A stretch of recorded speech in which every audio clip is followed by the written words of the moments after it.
Muy buenas noches, amigos de Zona Geriátrica, el espacio del adulto mayor, transmitido por Radio Miraflores Televisión desde Lima, Perú. El día de hoy tenemos un programa bastante interesante y bastante especial. Nos visita la psicóloga Carol Cabrera. Carol es psicóloga clínica especializada en neuropsicología de adultos mayores y hace estimulación, terapia cognitiva, rehabilitación cognitiva. Es una profesional muy activa en redes. Ella dirige un Instagram y un Facebook que se llama Cerebro Activo Perú. Y el día de hoy vamos a hablar sobre todas las terapias para enfocarnos directamente en la enfermedad de Alzheimer y la demencia, tanto en la prevención como en el tratamiento. Carol, muy buenas noches. Muchas gracias por venir a Zona Geriátrica. Buenas noches, doctor. Más bien, gracias por la invitación. Realmente estoy muy feliz de estar el día de hoy con todos sus seguidores, con todos los seguidores de estas entrevistas, y espero poder aclarar muchas dudas y sobre todo brindar muchas recomendaciones para poder manejar este tema y esta palabrita que cada vez se hace más conocida, que es enfermedad de Alzheimer, ¿no? Estoy seguro que sí, vamos a salir todos con las ideas más claras. Carol, cuéntanos, ¿por qué nació en ti trabajar con adultos mayores? Porque la psicología es una profesión muy amplia, se trabaja con todas las edades. Sí. ¿Por qué esa motivación de trabajar con adultos mayores? Cuéntanos. Bueno, desde que yo estaba en pregrado, fui la típica alumna que entraba a todo tipo de voluntariado. Entonces, digamos que yo he hecho voluntariado con poblaciones de todas las edades y de muchos diagnósticos, por así decirlo, ¿no? He trabajado con niños que tenían ciertas adicciones, con niños con habilidades diferentes, he hecho voluntariados con adultos mayores, con mujeres, en fin. Pero a mitad de carrera más o menos conocí a un querido maestro que yo hasta el día de hoy lo considero mi mentor. Él ya no se encuentra con nosotros, él es el profesor Dante Gasolo, y él justamente nos enseñaba un curso que tenía que ver con la psicología en la adultez mayor. Entonces yo en ese momento ya quedé, digamos, enamorada de esta rama y de esta especialidad en psicología, y desde ahí dije que ese iba a ser mi lugar de trabajo, hacia donde yo iba a volcar, digamos, todo mi interés. Y a medida que ya fui acercándome hacia el final de la carrera, fui buscando siempre especializarme en el trabajo con esta población. Trabajo también con población adulta, pero la gran mayoría es adulta mayor. Y creo que tomé la mejor decisión de mi vida porque realmente disfruto mucho trabajar con personas adultas mayores, ¿no? Yo te felicito por haber elegido trabajar con adultos mayores. Bueno, yo porque trabajo también en adultos mayores, pero en el área de la psicología hay muy pocos psicólogos que Sí, no trabajan somos con adultos tantos. mayores. Algunos trabajan con niños, otros trabajan con adultos, pero muy pocos con adultos mayores. Y yo también tuve la suerte y el honor de haber conocido al doctor Gasolo. Fuimos muy amigos y bueno, lamentablemente partió antes. Sí, Bueno, y así es la vida. Ahora, vamos a hablar sobre la enfermedad de Alzheimer. Los adultos mayores tienen un montón de problemas psicológicos, pero ahora vamos a ver básicamente lo que es la parte de la estimulación cognitiva. uh-huh. Primero, explícanos a todos qué es la estimulación cognitiva y qué es la terapia cognitiva. Ya. A ver, la estimulación cognitiva tiene que ver con un conjunto de herramientas que nos van a permitir estimular todas las funciones cognitivas superiores de las personas.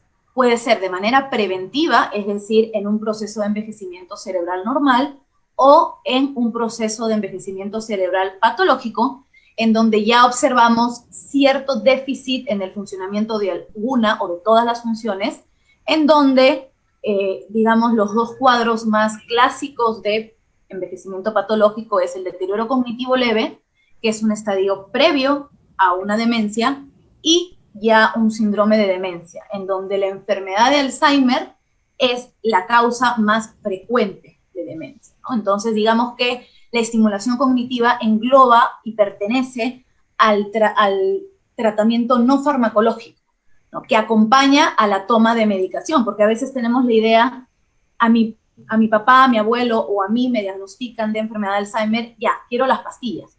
Pero también hay otra parte del tratamiento, que es el no farmacológico, en donde la estimulación cognitiva va a ser crucial para enlentecer el proceso de deterioro. Ya vamos a ir viendo los beneficios, vamos a ir viendo realmente para qué lo utilizamos y vamos a ir desmitificando ciertos aspectos relacionados a esto, ¿no? A este tratamiento. Sí, lo que has dicho es muy importante porque mucha gente cree que con una pastilla se va a solucionar una enfermedad neurodegenerativa que lamentablemente no tiene cura hasta No ahora. tiene. Por Entonces, ahora no hay. es una enfermedad evolutiva, degenerativa, que va enlenteciendo la memoria y las actividades Sí. superiores del adulto mayor y no hay una pastilla. Entonces, la terapia cognitiva, la terapia psicológica es importantísimo y fundamental Sí. como parte de las terapias, porque también hay terapia ocupacional. Uy, sí, Y está es un dentro trabajo, del tratamiento no farmacológico, ¿no? Y ahí es un, están las demás terapias, la es un terapia trabajo, física, ¿no? Uh-huh. es un trabajo interdisciplinario.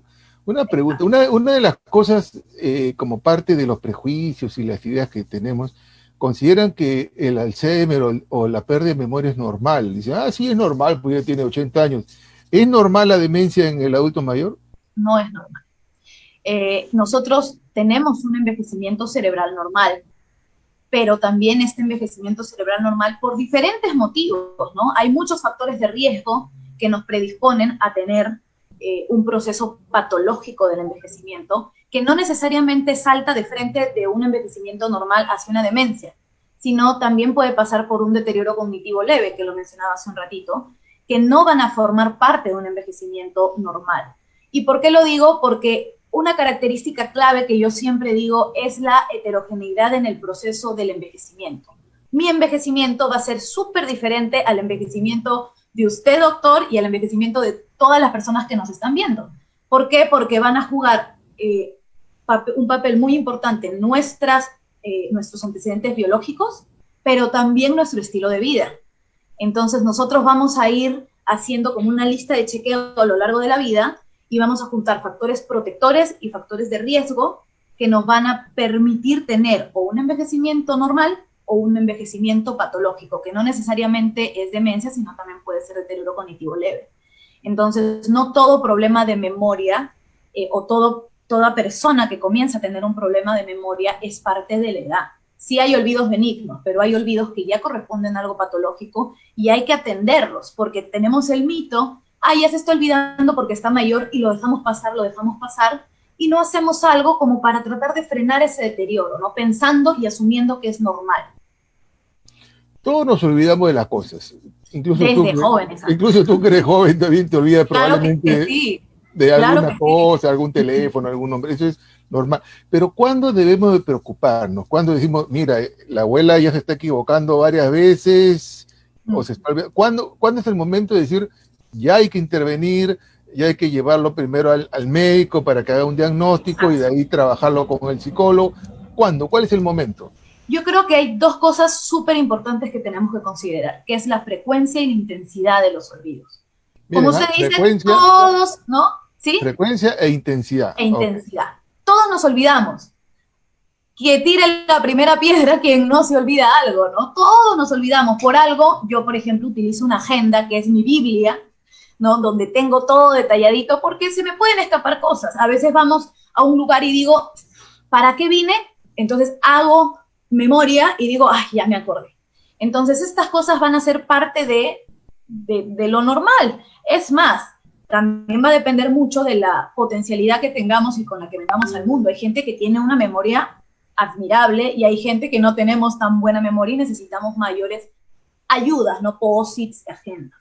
Pero ¿qué pasa? Que va a llegar un momento en que estos olvidos benignos, que se le conocen así porque definitivamente corresponden a algo natural y no involucran un deterioro de nuestra funcionalidad o los logramos manejar tranquilamente, pero va a llegar un punto en que estos pueden incrementar en frecuencia y pueden incrementar en intensidad. ¿A qué me refiero con intensidad? En qué tanto está, digamos, perjudicándome en mi vida. Entonces, tenemos una persona, por ejemplo, que cuando comienza ya a olvidarse muy frecuentemente durante el día, ¿en dónde deja los objetos? Incluso vemos que ya no solamente ya no es consciente del olvido. Pasa muchas veces que uno sabe, yo ¿dónde dejé mi celular? ya, y comienzas a repasar tus pasos. Cuando ya comienza a haber un problema patológico de memoria, no se puede recordar de los pasos, porque la información se pierde, e incluso te olvidas de que te habías olvidado ese objeto. Y entonces Claro. es como si nunca hubieras hecho, te comienzas a olvidar de las acciones que habías hecho incluso. Y esto, la intensidad significa que ya comienza a afectarte más en la vida. Entonces, por ejemplo, comienzas a faltar a citas importantes, comienzas a repetir varias veces lo mismo y la gente te comienza ya a decir, ¿sabes qué? Oye, me estás preguntando esto varias veces, esto ya te lo dije, y te peleas, tú nunca me lo has dicho, y te peleas con esa persona y comienzas a tener problemas en el trabajo, en la familia, en la casa. Entonces ahí uno tiene que estar con las antenitas bien paradas y decir, esto ya no está dentro del olvido benigno. Aquí hay algo que se tiene que revisar. Y ahí es donde debemos asistir al profesional. En este caso, un médico, ¿no? En primera Entonces, instancia. entonces, los olvidos son normales, todos nos olvidamos, no nos asustemos, amigos que nos están viendo, No, no se si nos asusten. olvidamos de dónde dejamos el celular o dónde dejamos de repente el control remoto, porque olvidarse no, pero de acuerdo a la intensidad y a la cantidad de los olvidos, ahí de repente Ahí, nos empezamos a exacto. preocupar. Ahora, hay dos tipos de olvidos, ¿no? Los olvidos antiguos y los olvidos recientes. Sí. En las demencias, en la enfermedad de Alzheimer, ¿cuál es el olvido que va a caracterizar esta enfermedad? Muy buena pregunta porque es algo que a veces genera muchas dudas. ¿Por qué? Porque viene, por ejemplo, un paciente a consulta, eh, haciendo un paréntesis, cuando nosotros vemos olvidos, es importante llevar al médico, pero también va a ser súper importante una evaluación neuropsicológica, que es ahí donde entro, digamos, yo y mis colegas neuropsicólogos, porque vamos a medir el rendimiento cognitivo del paciente. Y ahí también entrevistamos a la familia. Y acá viene la famosa duda entre qué tipo de memoria es la que se va perdiendo de inicio. Y muchas familias o familiares que a veces tienen cierta negación de los síntomas por X motivos, eso ya lo hablaremos más adelante o en otra oportunidad, pero ella se acuerda muy bien porque me dice dónde estudiaba, me dice cómo se llama su familia, se acuerda muy bien de la dirección de su casa y no tiene problemas de memoria, pero de pronto en la evaluación uno le dice 3 palabras, pasa un minuto y no logra fijar esas 3 palabras, no recuerda cosas que hizo el día de ayer, constantemente pregunta lo mismo, incluso dentro de la sesión. Entonces nosotros estamos viendo que, claro, lo que está bien en el paciente y que generalmente se mantiene preservado hasta etapas moderadas de la enfermedad de Alzheimer es la memoria remota, que guarda todos los recuerdos del pasado remoto. Incluso hasta comienzan a avivarse más. Las personas comienzan a contarte con más detalle hechos de su niñez, de su vida pasada. Lo que se afecta en la enfermedad de Alzheimer y otras demencias es la memorización de información recién. Entonces, lo que se pierde es la información recién aprendida. Tú le dices, te estoy dejando el plato al costado de la repisa, pasan 5 minutos, ¿dónde me dijiste que dejabas el plato? Te estoy dejando el plato al costado de la repisa, pasan 10 minutos, ¿dónde me dijiste que me estabas dejando el plato? Entonces, esos ya serían olvidos de información reciente y son los clásicos en la enfermedad de Alzheimer, ¿no? Sí, eso es bastante común, ¿no? Vienen a la consulta y te preguntan, te cuentan toda su infancia, su detalle de su colegio, te pueden rezar el Padre Nuestro, cantar el himno nacional, cosas que aprendieron de pequeños, pero cuando les preguntas cosas recientes, se olvidan. Y ahí es cuando el médico hace el diagnóstico presuntivo, porque al final el diagnóstico definitivo se da cuando el paciente ha fallecido y con biopsias. Entonces lo derivamos al psicólogo. Por un lado, hacemos unas pruebas de laboratorio para ver si hay algún trastorno de tiroides, vitamina B12, pedimos una resonancia para ver si hay algún tumor, algún infarto, y lo derivamos al psicólogo para que le haga una evaluación neuropsicológica. ¿Qué es la evaluación neuropsicológica? ¿Qué es lo que hace el psicólogo? La evaluación neuropsicológica va a ser fundamental tanto para la parte diagnóstica como para la parte de intervención, porque va a ser en donde nosotros nos vamos a basar para realizar el esquema de estimulación cognitiva a futuro. Entonces, ¿qué es la evaluación? La evaluación neuropsicológica es un conjunto de técnicas y herramientas que utilizamos los neuropsicólogos para poder medir objetivamente cómo está funcionando el paciente en cada dominio cognitivo. Para esto hacemos uso de la observación, hacemos uso de la entrevista directa con el paciente e indirecta, súper importante, con los familiares, y usamos también la aplicación de pruebas neuropsicológicas, en donde nosotros vamos a medir objetivamente el rendimiento del paciente. Entonces, aplicamos pruebas que miden memoria, atención, lenguaje en sus diferentes dominios, praxias, nocias y todas las funciones que por ahí ya hemos escuchado antes, y lo medimos en función de su edad y su grado de instrucción. También, entonces, nosotros vamos viendo un perfil. Ningún perfil va a ser igual. Podemos ver muchos pacientes, así como yo decía que el envejecimiento es tan heterogéneo, la expresión de una demencia, en este caso enfermedad de Alzheimer, va a ser muy diferente de persona a persona. Entonces podemos tener una persona que tenga un perfil neurocognitivo diferente a otra persona. Entonces, esta evaluación nos va a servir mucho porque confirma muchas veces lo que se ve en alguna prueba médica, y también nos permite a los neuropsicólogos decir, ok, ahora que ya está diagnosticado, se ha visto por descarte, porque la enfermedad de Alzheimer se diagnostica por descarte, como bien dice usted, ya un diagnóstico certero es post-mortem hasta el día de hoy, y entonces certero al 100%, ¿no? Entonces, con este perfil nosotros decimos, ok, este paciente está muy mal en esta área, más o menos en esta, pero todavía conserva estas, porque recordemos que la enfermedad de Alzheimer tiene etapas, tiene diferentes etapas, entonces puede estar muy conservado de algunas cosas todavía y de otras no tanto. Y la estimulación la vamos a hacer en función de eso. ¿Por qué? Porque si nosotros no hacemos una evaluación antes de hacer una estimulación, no vamos a saber qué realizar, qué actividades realizar, qué recomendarle al paciente, porque podemos darle algo o muy fácil o muy difícil. Si es muy fácil, va a decir, yo no soy un niño, no quiero hacer esto. Y si es muy difícil, se va a frustrar y tampoco lo va a querer hacer. Entonces, Y qué eso importante sugiere, es, ¿no? eso es muy importante, Sí, de individualizar todos los casos. No es como tal no es cual. una receta de cocina que todos son iguales, No definitivamente. es, no Cada es. enfermo, cada persona es diferente y como acaba de decir la doctora, es fundamental porque hay casos en que el paciente dice, estos son juegos de Por niños y esto no es supuesto, para mí y me voy y no regresan más.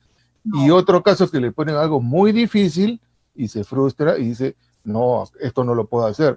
Entonces, previa evaluación, se Previa determina evaluación siempre. en qué nivel de deterioro o demencia tiene la persona y ahí se le hace una terapia individualizada.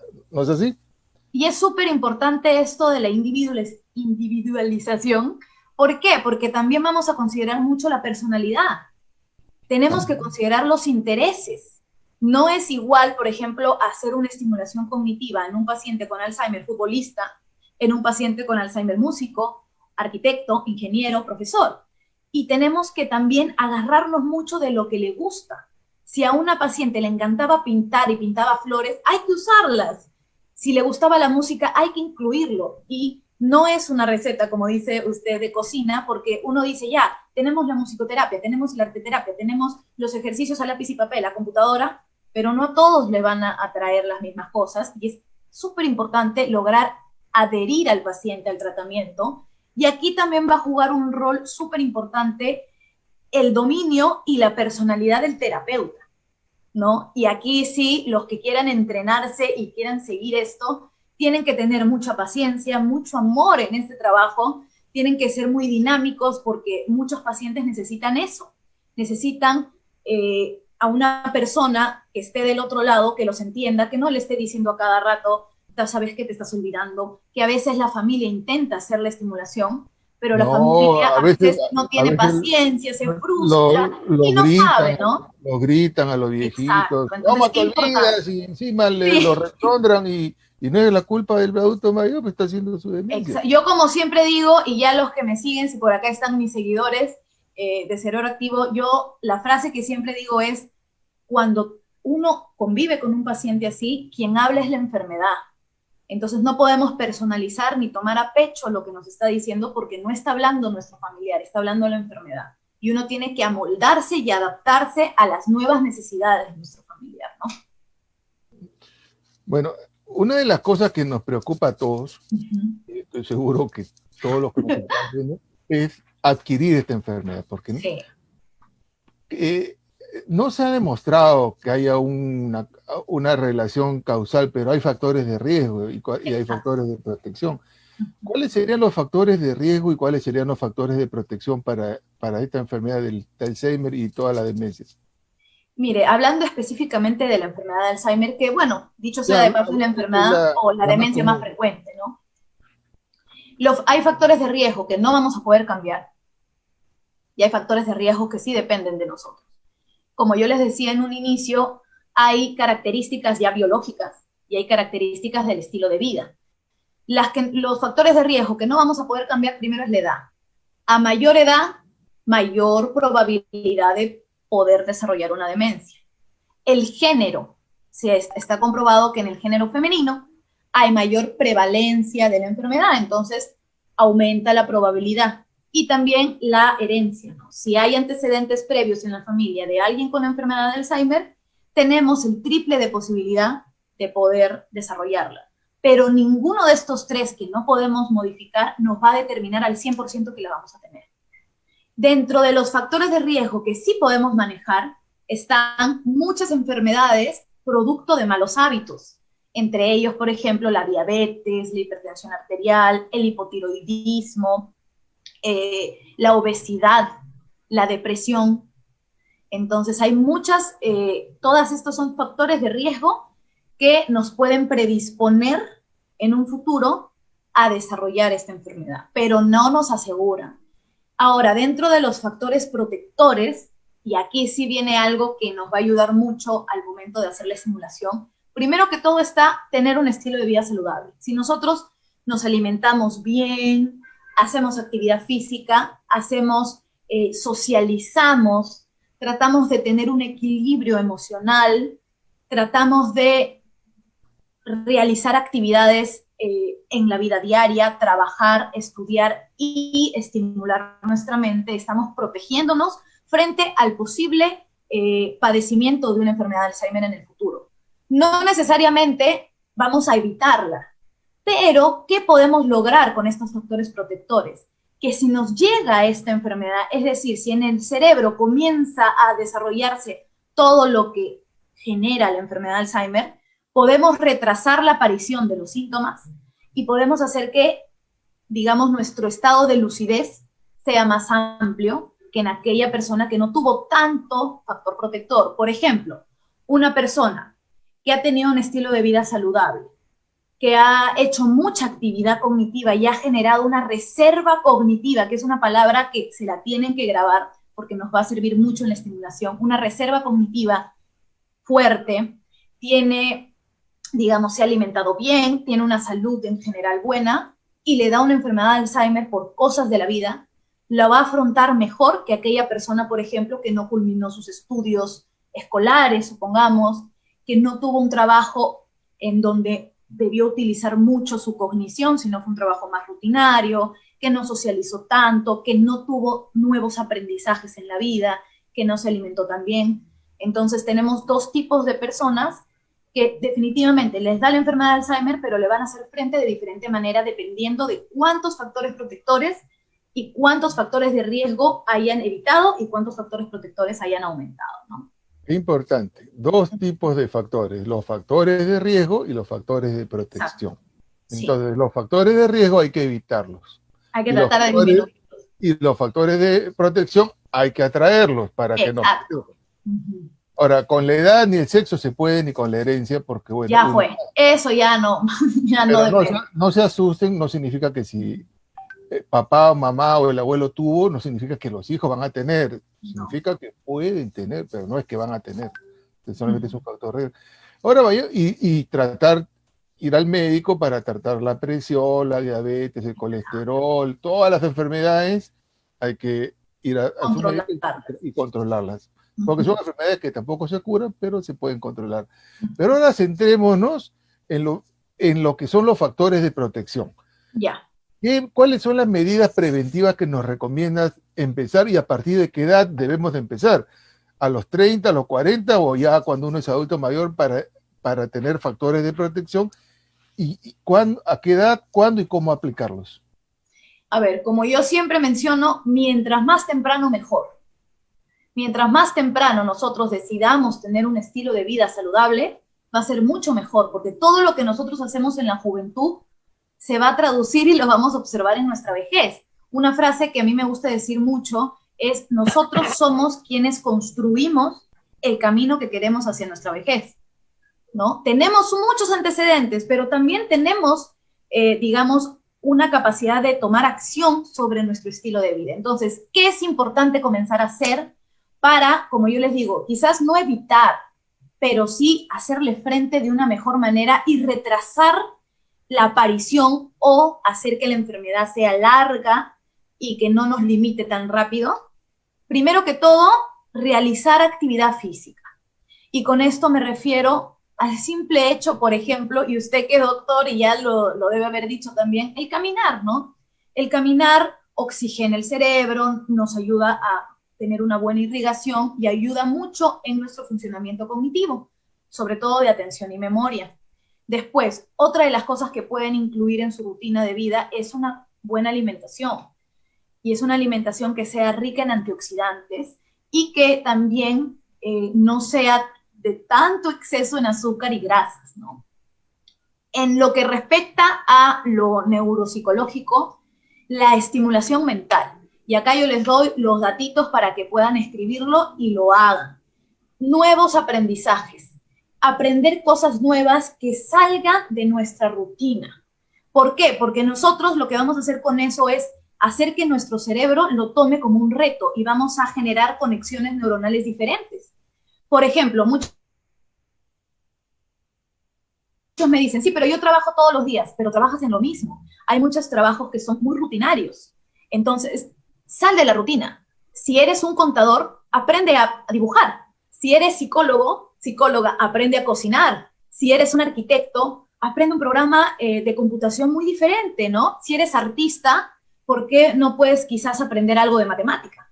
Entonces, aprender cosas nuevas, aprender un nuevo idioma, aprender a tocar un instrumento, tener actividades que nos reten, eso va a formar una reserva cognitiva mayor que nos va a ayudar a enfrentar el envejecimiento normal o un envejecimiento patológico en donde la enfermedad de Alzheimer es lo más frecuente. Algo que también me gusta mencionar mucho es tener un óptimo ciclo de sueño. A veces no le damos el peso al sueño, pero el sueño es súper importante para nuestros procesos mentales, no solamente endocrinológicos y de la salud en general o salud física, sino también para la salud mental. Entonces, dormir nuestras horas, tener un buen horario, una higiene de sueño óptima que nos permita, por ejemplo, consolidar la información a largo plazo, tener un mejor desenvolvimiento al día siguiente, con mayor capacidad de atención, concentración, memoria.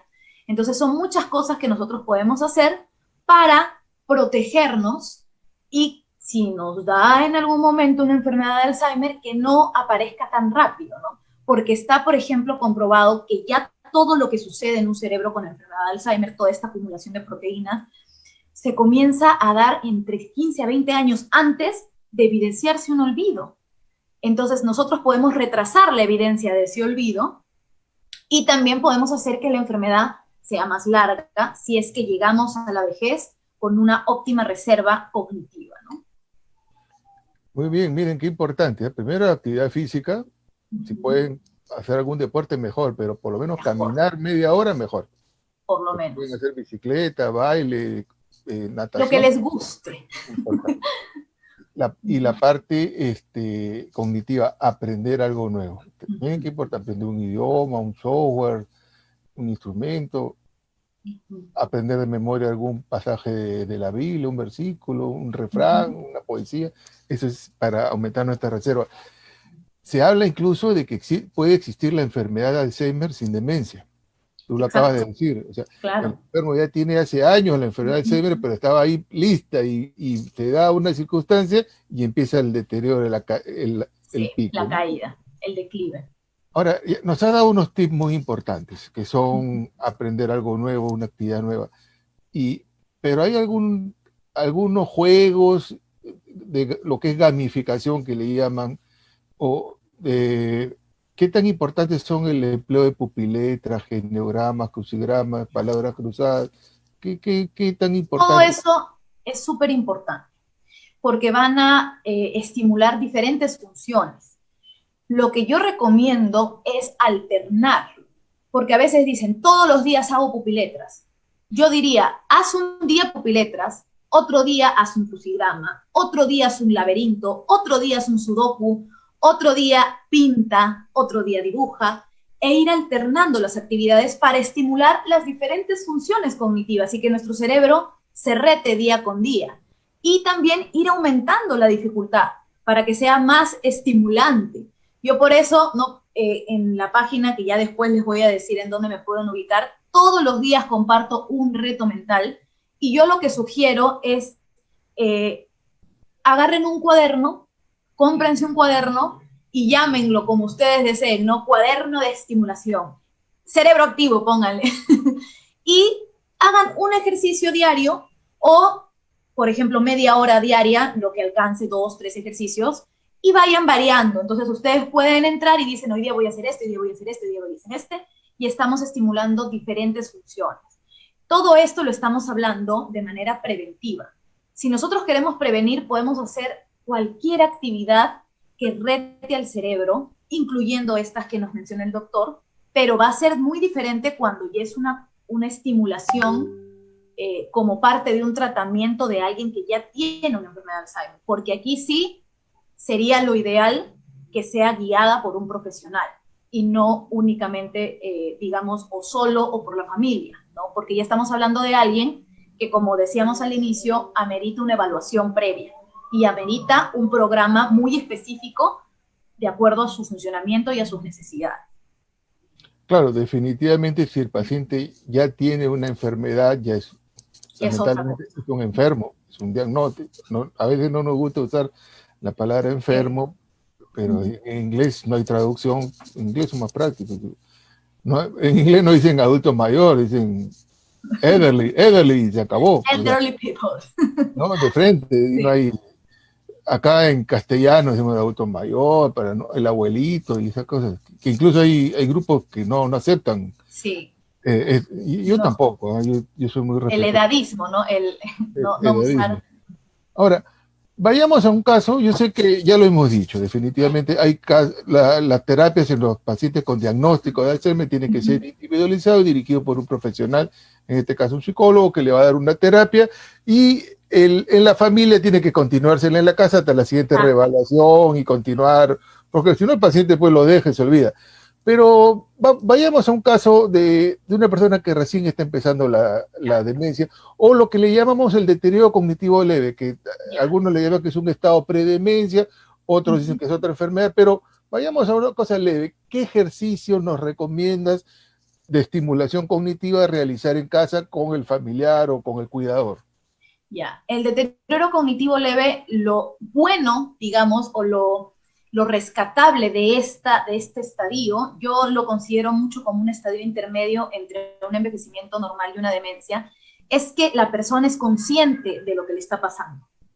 Cosa que ya en una persona con una demencia inicial, ya que se ha establecido una demencia, la pérdida de conciencia de la enfermedad es algo que lo caracteriza, entonces ahí es más complicado. En el caso de un DCL, un deterioro cognitivo leve, tenemos como una ayuda que el paciente se da cuenta de su limitación y quiere y está motivado en hacer algo para frenar el deterioro.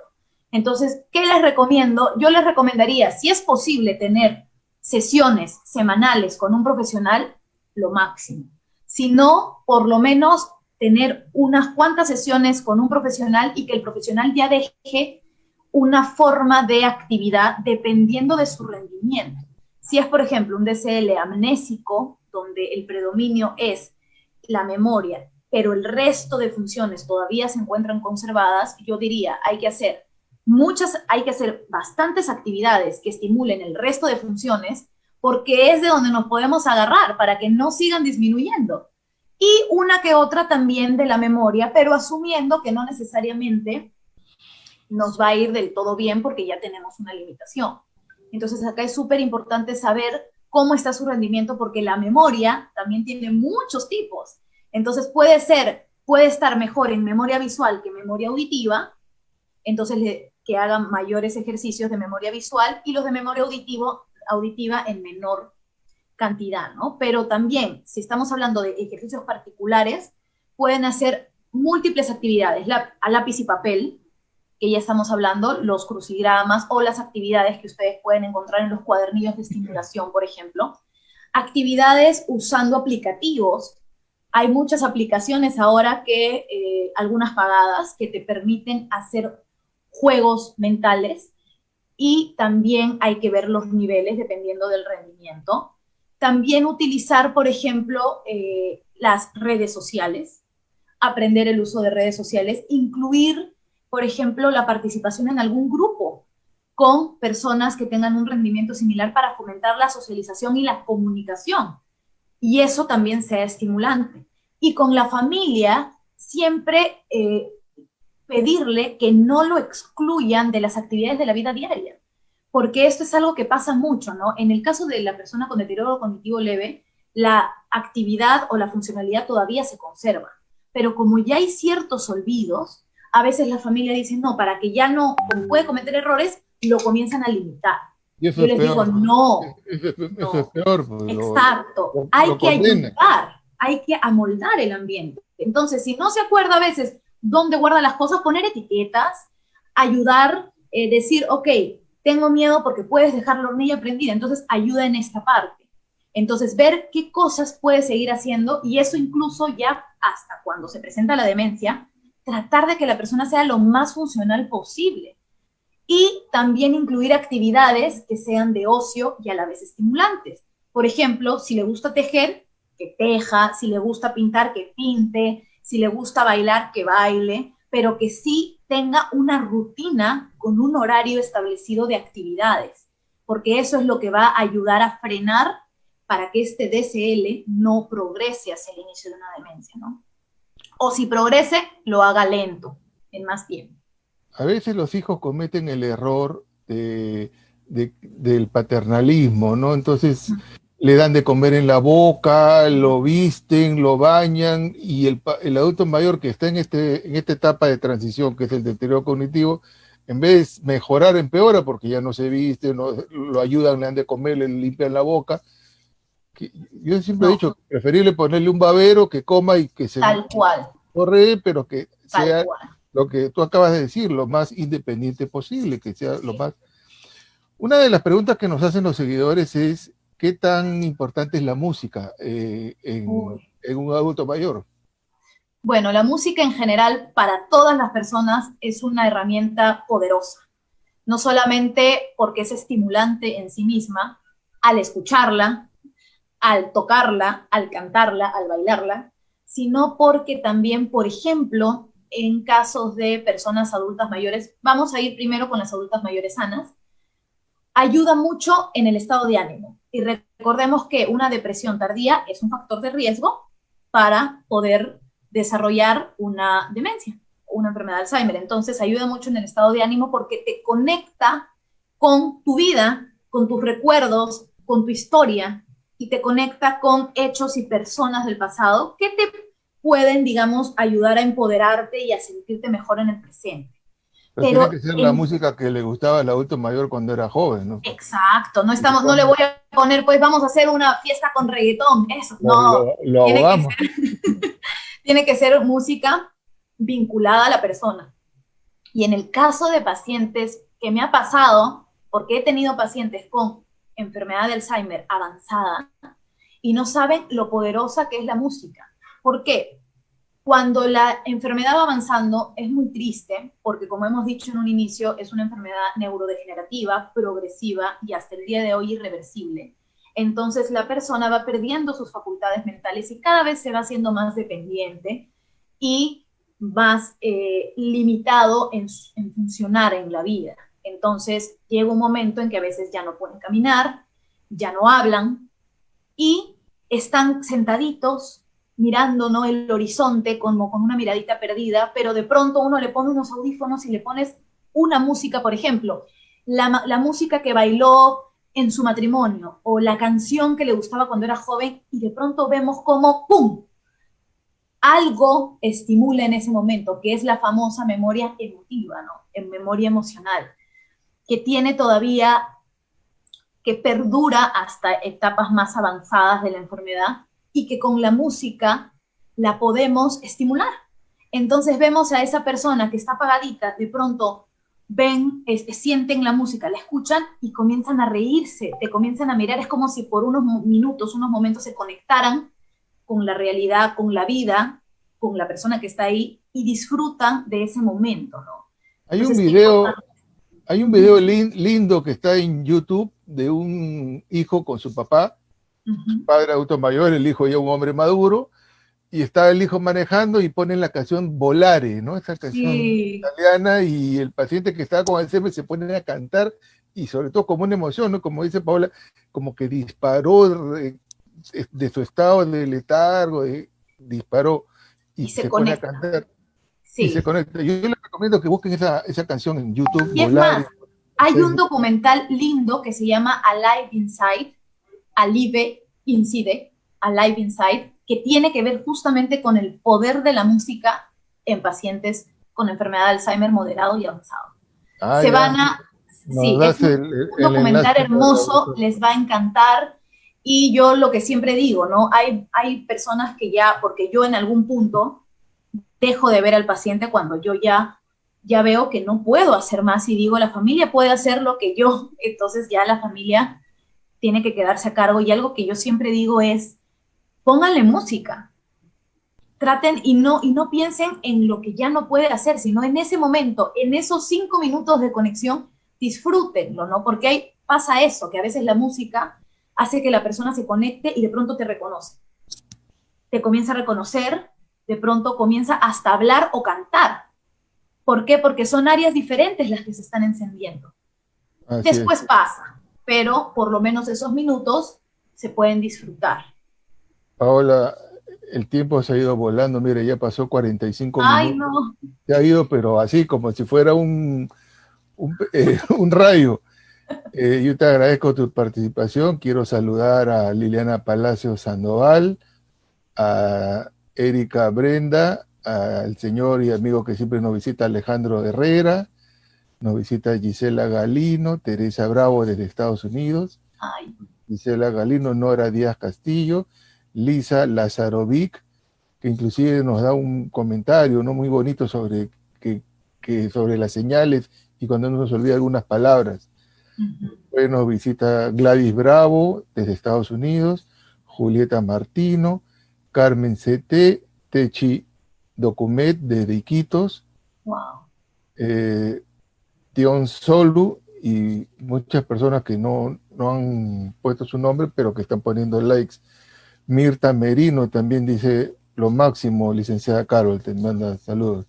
Ay, Eh, muchas gracias. ya saben, Enma Soriano también nos acaba de saludar.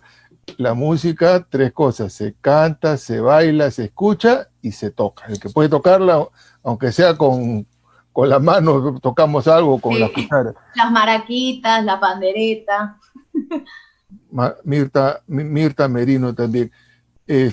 Caro, muchísimas gracias por tu visita. Creo que vamos a tener que continuar en otra siguiente ocasión para poder Encantada. terminar. Yo quisiera, antes de terminar, que nos des un mensaje a los adultos mayores y de repente a los hijos con padres con Alzheimer, ¿no? También te manda saludos Erika Ávila. Ay, muchas gracias. ¿Algún mensaje para... No, Sí, un mensaje, por favor. sí, miren, creo que es importante tratar de aprender mucho, leer sobre la enfermedad, no cerrarse y tratar de entender, sobre todo le hablo a la familia, ¿no? A la familia de estos pacientes, que hay muchas cosas que se pueden hacer que no necesariamente van a curar al paciente, pero que sí le van a dar una óptima calidad de vida en función de lo que la calidad de vida represente para esa persona. Entonces hay muchos espacios, estoy yo, está el doctor, hay muchas páginas en donde uno se puede instruir. Tengan mucha paciencia, mucha fortaleza, perseverancia y siempre tengan apertura. Ya nada más para terminar, decirles que me pueden encontrar en Cerebro Activo Perú Yo sé que han quedado muchas preguntas abiertas. Yo ahí publico mucha información desde la definición de estas demencias, las características. Cerebro activo, ¿en dónde está? ¿En Cerebro Instagram o en Activo Facebook? Perú en Instagram y en Facebook. Ah, Ahí ya. pongo, sí, pongo ejercicios cognitivos que pueden hacer ustedes mismos, que estamos en un proceso normal, desde que somos jovencitos, todos, de todas las edades hacen mis ejercicios, y también algunas actividades para hacer con algunos pacientes ya que tengan alguna demencia. Ahí explico muchas cosas, tengo muchas entrevistas y Si los alguien espero. desea una consulta contigo o una Sí, que me entrevista. pueden escribir por interno, por inbox, y yo encantada después les brindo mi WhatsApp y coordinamos, Ok. realizo evaluaciones, también trabajo mucho estimulación y rehabilitación cognitiva y también orientación a las familias, que es algo que en esta época de pandemia he hecho bastante, ¿no? Muchas gracias, Caro. Bueno, también nos siguen saludando Ay, Alonso Luz, hola a todos. Cecilia Montenegro, Marta Cecilia Monsalve Pinillos, que dice muy buena entrevista y gracias por las recomendaciones y nos ponen una rosita ahí en el... Qué linda, muchas gracias a todos, los espero en mi página. Vayan, visiten el Instagram y el Facebook de Carol, Cerebro Activo Perú. Bueno, yo también por ahí en alguna ocasión escribí 2 libritos sobre el Alzheimer, la Sí, enfermedad. no los conseguí, cuando quise conseguirlos, agotados. Pero sí, ha salido una edición digital en Amazon que se llama La enfermedad del olvido. Se vende Yo por... quería el ABC del Alzheimer, No, Serapio. el ABC del Yo Alzheimer no lo encontré. todavía se encuentra en Virrey. ¿Sí? En, Yo no la- lo, en- bueno, lo en busqué, librería no, no Virrey lo de busqué en Virrey. Miraflores se encuentra en Ya, Virrey porque, bueno, por suerte para mí, pero se agotó el libro y no hemos sacado todavía otra edición. Ya tienen que probablemente sacar. estemos sacando. Amigos, también te saluda Katy Ramírez. Bueno, la gente está saludando y vamos a Ay, seguir. muchas gracias, saludos, abrazos, abrazos virtuales. Amigos, eso sería todo por hoy en Zona Geriátrica, el espacio del adulto mayor. Le agradecemos a la licenciada Carol Cabrera por su visita y ya saben, visiten su Instagram y su Facebook que se llama Cerebro Activo Perú. Será hasta la próxima, el próximo miércoles en Radio Miraflores.